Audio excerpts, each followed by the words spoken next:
자, 어제 국민의힘이 그 총선 평가 토론회라는 거였어요. 근데 반시지탄이지만 이미 늦었지만 이 사람들이 민주당 사람들보다 더 적나라하게 국민의힘과 윤석열을 까더라. 이 얘기 한번 해보겠습니다. 역시 사람은 아파봐야지 성장한다고. 어제 제일 꽂혔던 게 낙선하는 사람들이 훨씬 더 그치. 날카롭게. 제일 꽂혔던 게 선거운동을 하는데 국민들이 그러시더라는 거예요. 이재명 조국보다 윤석열이 더 싫더라. 현장 체험은 제대로 했더라고요. 그래도. 그런 거지. 하나씩 한번 알아볼게요. 여의도 연구원이 어저께 토론회를 주최를 했습니다. 저기 보면은 알만한 얼굴도 많이 있죠 지금. 저 머리 그 머털도사처럼 하는 평론가도 있고, 그 다음에 저 김종혁이라고 고향 나갔던 사람, 그다음에 김재섭 있는데, 야 근데 진짜 김재섭은 칭찬 안 할 수가 없더라고요. 뭐 그 얘기 나중에 한다 치더라도 저쪽에 정상인 게 김재섭밖에 없는 거야. 종합적으로 무슨 얘기가 나왔냐면 윤석열 이미지가 속된 말로 망했다. 경노할 사람은 대통령이 아닌 국민이다. 이재명 조국보다 윤석열을 싫어하는 사람들이 많더라. 그러니까 선거 지지. 김재선 말 당이 하는 것 반대로만 했다. 2조 심판 입 밖으로 안 꺼냈다. 대체 선거 기간 중에 한동훈이가 했잖아. 여러분 이재명 단어가 생각이 안 나가지고 수도권 낙선자 목소리 많이 반영된다. 이게 이제 주로 어제 나왔던 이야기의 핵심이고요. 자세히 한번 들어가 볼게요. 김재섭. 우리 당이 하는 거 거의 반대로만 했습니다. 2조 심판 이야기는 입 밖으로도 꺼내지 않았고요. 당에서 내려온 현수막 4년 동안 한 번도 걸지 않았습니다. 아 이거는 좀 문제 있는 거 아닙니까? 그리고 그 당이 왜 있어요 그러면? 넘어와.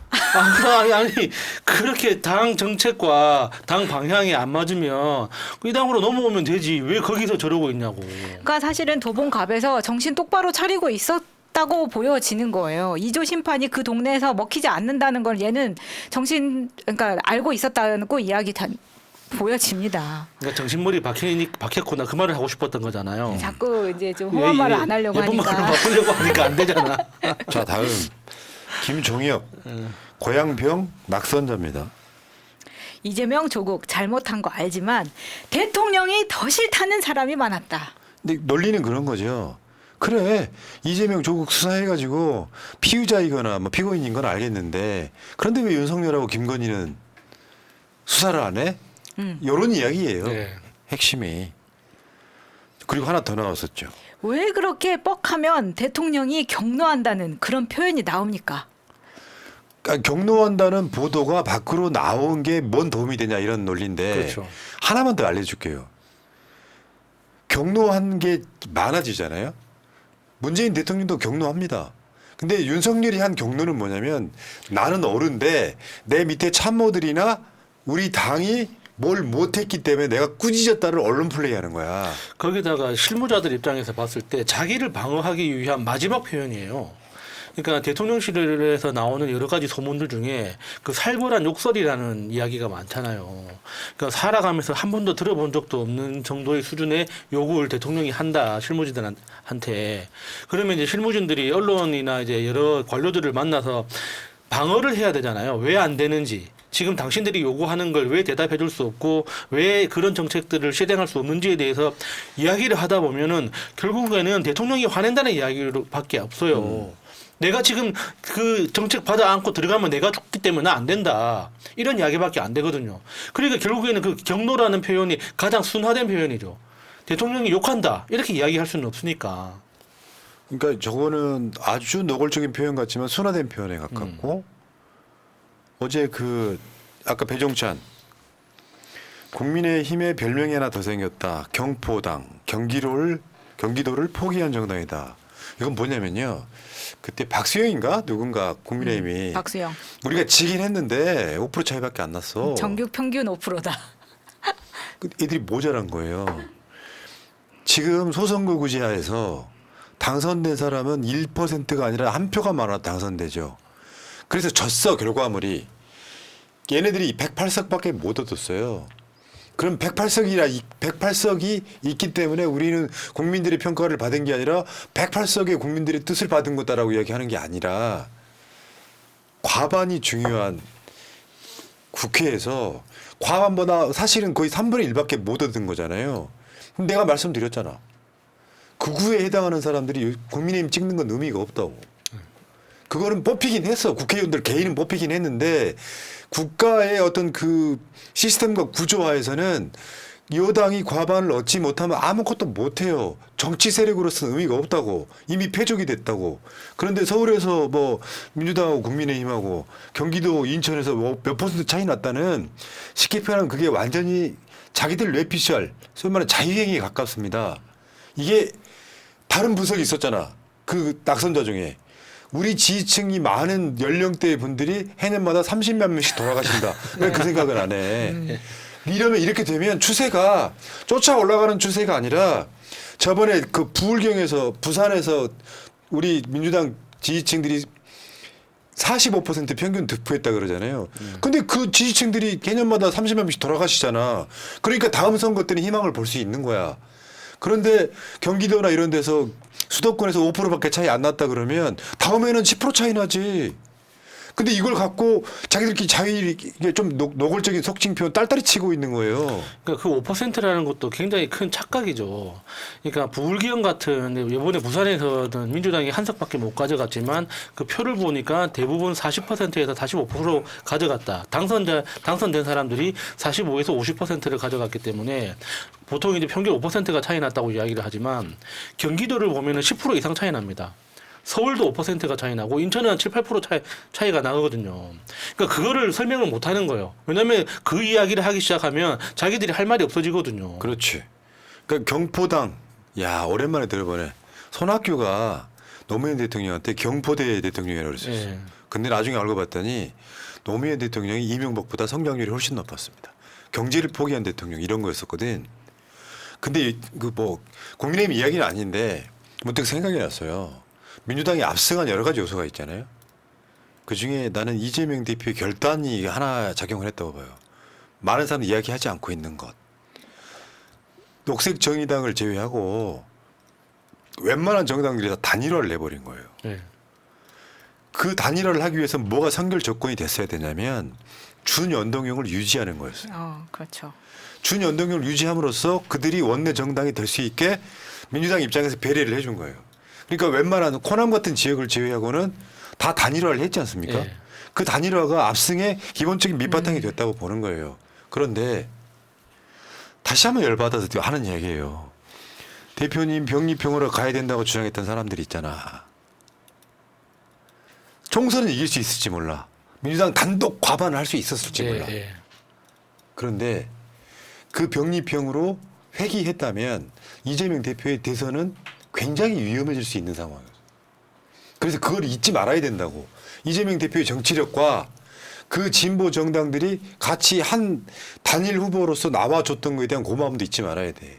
특히나 이제 녹색정의당을 제외하면 그러니까 역대 민주당 역사에서 민주당이 아닌 진보정당이 민주당과 연대하거나 우호적인 관계를 통해서 정치에 진입하는 경우는 이번이 처음입니다. 최초 맞아요. 처음입니다. 그러니까 그것도 굉장히 큰 성과죠.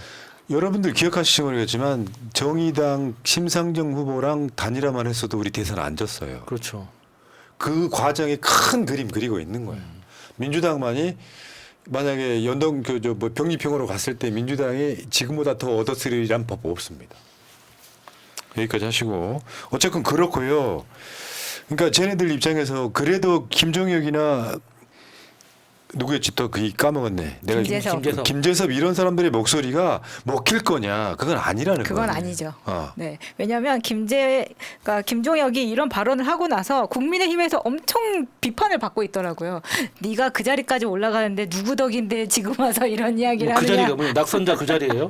그 자리가 뭔데? 그러다 보니까 이 당은 뭐 받아들일 준비가 전혀 되어 있지 않구나. 그리고 이제 그 낙선자 오찬을 했어요. 윤석열이 50명 정도, 그러니까 낙선자를 다 초청을 했지만 온 사람들이 50명 정도고 안 온 사람들이 이제 100명 넘게 있었다.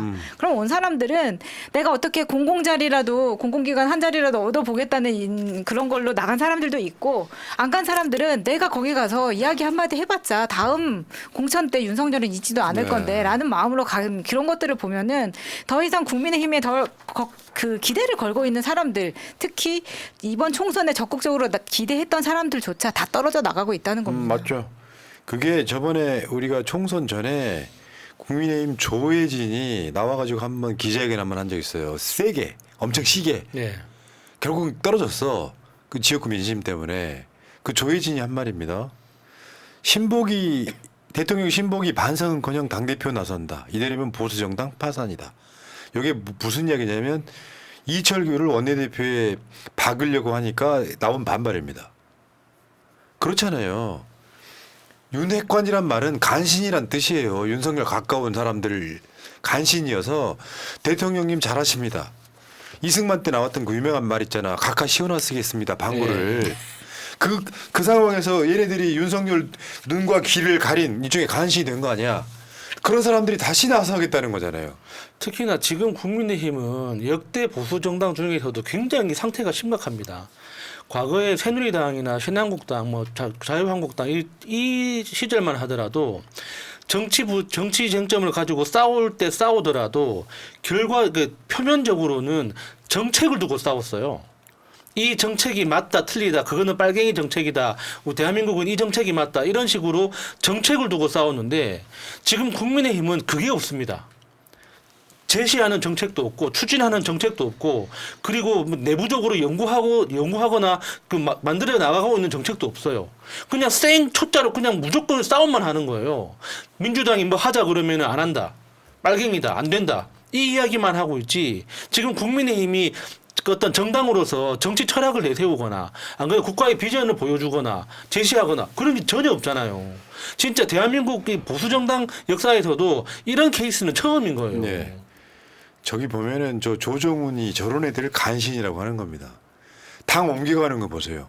누구 때문에 국회의원이 됐는데 당 옮겨가서 운 좋게도 쟤는 당선이 됐어. 그러니까 친윤이 죄는 아니다. 집권당에서 대통령과 친한 게 죄가 될 수 없다 이렇게 말하잖아요. 그러니까 얘는 수박 거달기만 하고 있는데 원희가 제 큰일 나갈 거고요.